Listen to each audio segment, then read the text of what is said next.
نحمده ونستعينه ونستغفره ونؤمن به أما بعد فأعوذ بالله من الشيطان الرجيم بسم الله الرحمن الرحیم۔ الحمدللہ آج جمعۃ المبارک ہے اور محرم کی 2 تاریخ ہے، اور ہمارے جمعے کے بیان میں اسوہ صحابیات اور سیرت صحابیات کا ذکر خیر چل رہا ہے۔ آج انشاءاللہ العزیز ہم حضرت حفصہ رضی اللہ تعالی عنہا کے بارے میں ذکر کریں گے۔ نام ان کا حفصہ رضی اللہ تعالی عنہا تھا، اور یہ حضرت عمر رضی اللہ تعالی عنہ کی صاحبزادی تھیں۔ والدہ کا نام زینب بنت مزعون رضی اللہ تعالی عنہا تھا، جو مشہور صحابی حضرت عثمان بن مزعون رضی اللہ تعالی عنہ کی ہمشیرہ تھی اور خود بھی صحابیہ تھی۔ حضرت حفصہ اور حضرت عبداللہ بن عمر حقیقی بھائی بہن ہیں۔ حضرت حفصہ رضی اللہ تعالی عنہا بعثت نبوی سے 5 سال قبل پیدا ہوئیں۔ اس وقت قریش خانہ کعبہ کی تعمیر میں مصروف تھے۔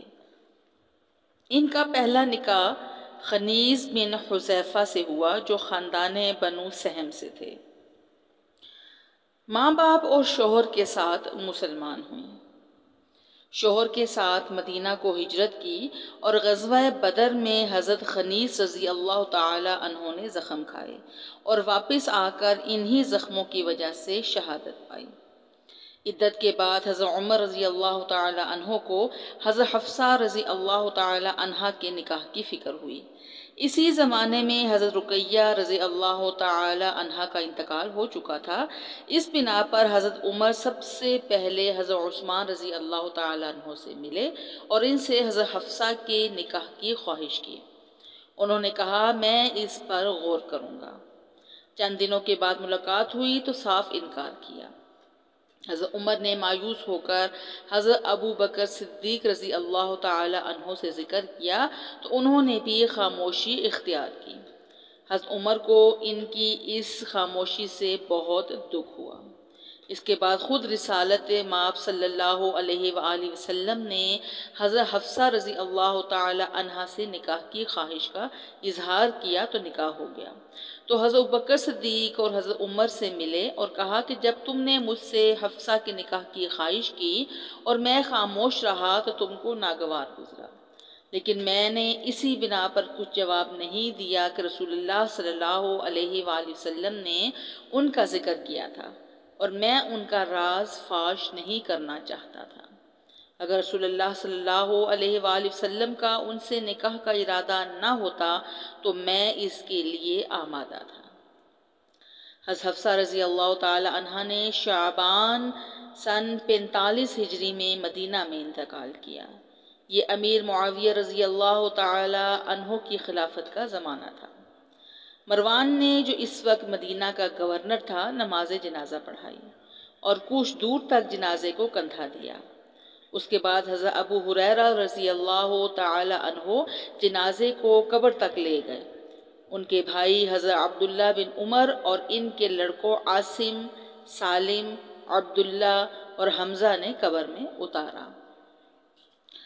حضرت حفصہ رضی اللہ تعالی عنہا نے وفات کے وقت حضرت عبداللہ بن عمر رضی اللہ تعالی عنہ کو بلا کر وصیت کی اور غابہ میں جو جائیداد تھی جسے حضرت عمر رضی اللہ تعالی عنہ ان کی نگرانی میں دے گئے تھے، اس کو صدقہ کر دیا۔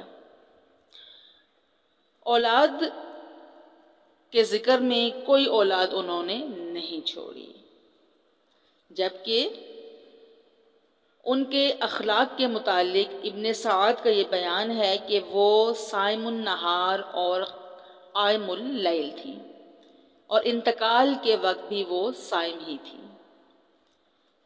دجال سے بہت ڈرتی تھی۔ مدینہ میں ابن سیاد نامی ایک شخص تھا۔ دجال کے متعلق حضور نے جو علامتیں بتائی تھیں اس میں بہت سی موجود تھیں۔ اس سے اور عبداللہ بن عمر سے ایک دن راستے میں ملاقات ہو گئی۔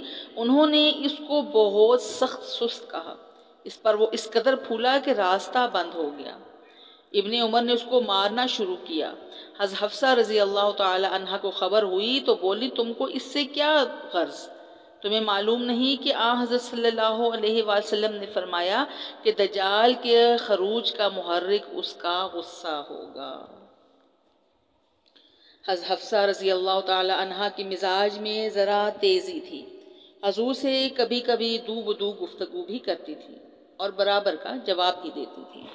چنانچہ صحیح بخاری میں خود حضرت عمر رضی اللہ تعالی عنہ سے منقول ہے کہ ہم لوگ جاہلیت میں عورتوں کو ذرا برابر بھی وقعت نہ دیتے تھے۔ اسلام نے ان کو درجہ دیا اور قرآن میں ان کے متعلق آیتیں اتریں تو ان کی قدر و منزلت معلوم ہوئی۔ ایک دن میری بیوی نے کسی معاملے میں مجھ کو رائے دی، میں نے کہا تم کو رائے اور مشورے سے کیا واسطہ؟ بولی ابن خطاب تم کو ذرا بھی اس بات کی برداشت نہیں، حالانکہ تمہاری بیٹی رسول اللہ صلی اللہ علیہ وسلم کو برابر کا جواب دیتی ہے، یہاں تک کہ آپ دن بھر رنجیدہ رہے۔ پھر کہتے ہیں کہ میں اٹھا اور حفصہ کے پاس آیا، میں نے کہا بیٹی میں نے سنا ہے تم رسول اللہ صلی اللہ علیہ وآلہ وسلم کو برابر کا جواب دیتی ہو؟ بولی ہاں ہم ایسا کرتی ہیں۔ میں نے کہا خبردار میں تمہیں عذاب الہی سے ڈراتا ہوں، تم اس عورت یعنی حضرت عائشہ رضی اللہ تعالی عنہ کی ریس نہ کرو جس کو رسول اللہ کی محبت کی وجہ سے اپنے حسن پر ناز ہے۔ ترمذی میں ہے کہ ایک دفعہ حضرت صفیہ رضی اللہ تعالی عنہ رو رہی تھیں، حضور تشریف لائے اور رونے کی وجہ پوچھی۔ انہوں نے کہا مجھ کو حفصہ نے کہا ہے کہ تم یہودی کی بیٹی ہو۔ آپ نے فرمایا حفصہ خدا سے ڈرو۔ پھر حضرت صفیہ سے ارشاد ہوا تم نبی کی بیٹی ہو، تمہارا چچا پیغمبر ہے اور پیغمبر کے نکاح میں ہو، حفصہ تم پر کس بات میں فخر کر سکتی ہے؟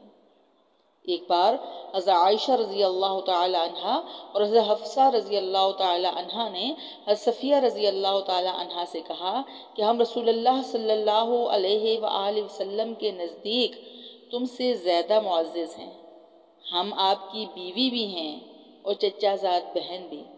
حضرت صفیہ کو بہت ناگوار گزرا، انہوں نے حضور سے اس کی شکایت کی۔ آپ نے فرمایا تم نے یہ کیوں نہیں کہا کہ تم مجھ سے زیادہ معزز ہو؟ میرے شوہر محمد، میرے باپ ہارون اور میرے چچا موسیٰ علیہ السلام ہیں۔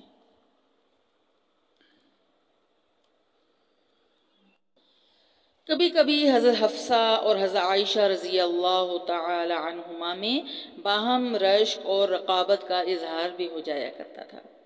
ایک مرتبہ حضرت عائشہ رضی اللہ تعالی عنہ اور حضرت حفصہ رضی اللہ تعالی عنہ دونوں حضور کے ساتھ سفر میں تھیں۔ رسول اللہ راتوں کو حضرت عائشہ کی اونٹ پر چلتے تھے اور ان سے باتیں کرتے تھے۔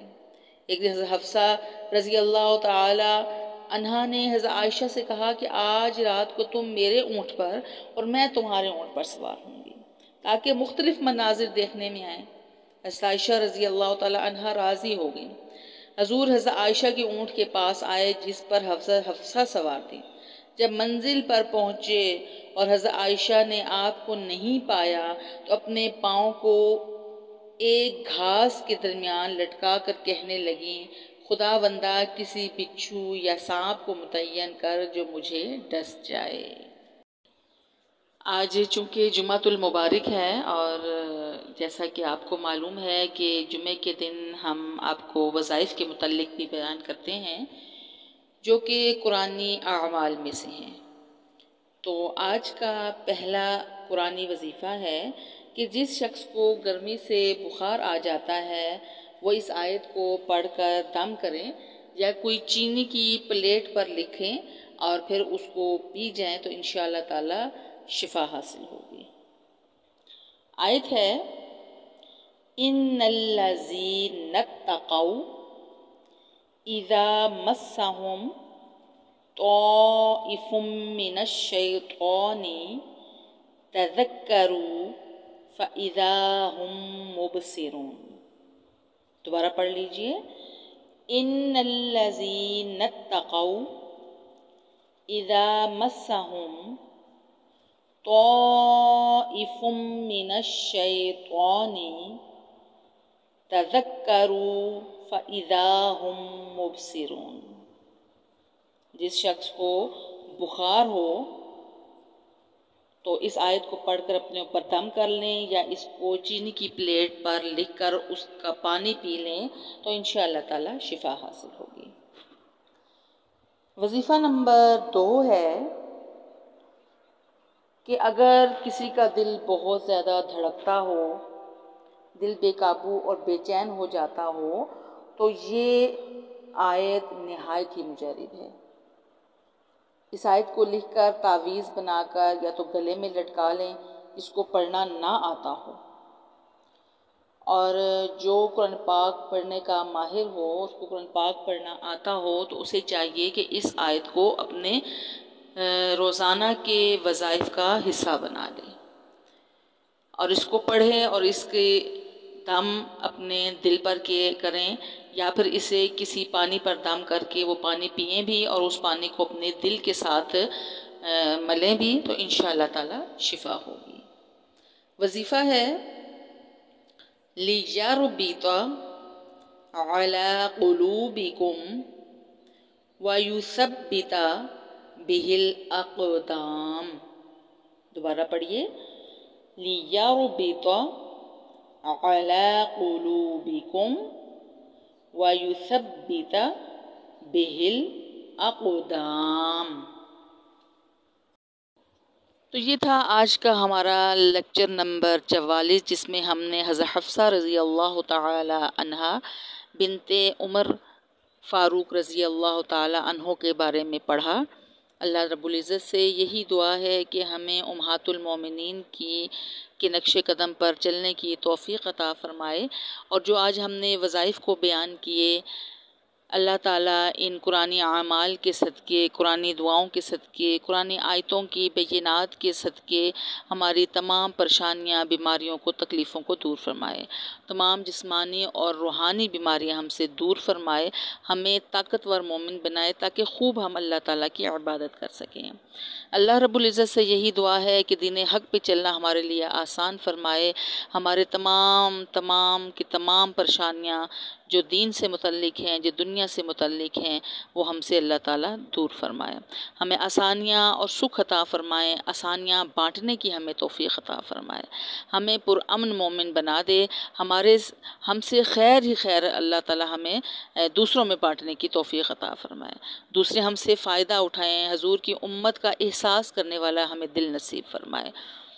اللہ تعالیٰ دنیا آخرت میں ہم سب سے راضی ہو، اور یا رب العالمین جو ہم نے آج یہ ذکر خیر سنا اور پڑھا، یا اللہ اس پر عمل کی توفیق عطا فرما، اسے آگے پھیلانے کی توفیق عطا فرما، اور گھر گھر میں دین حق کو پھیلانے کی ہمیں توفیق اور سعادت نصیب فرما۔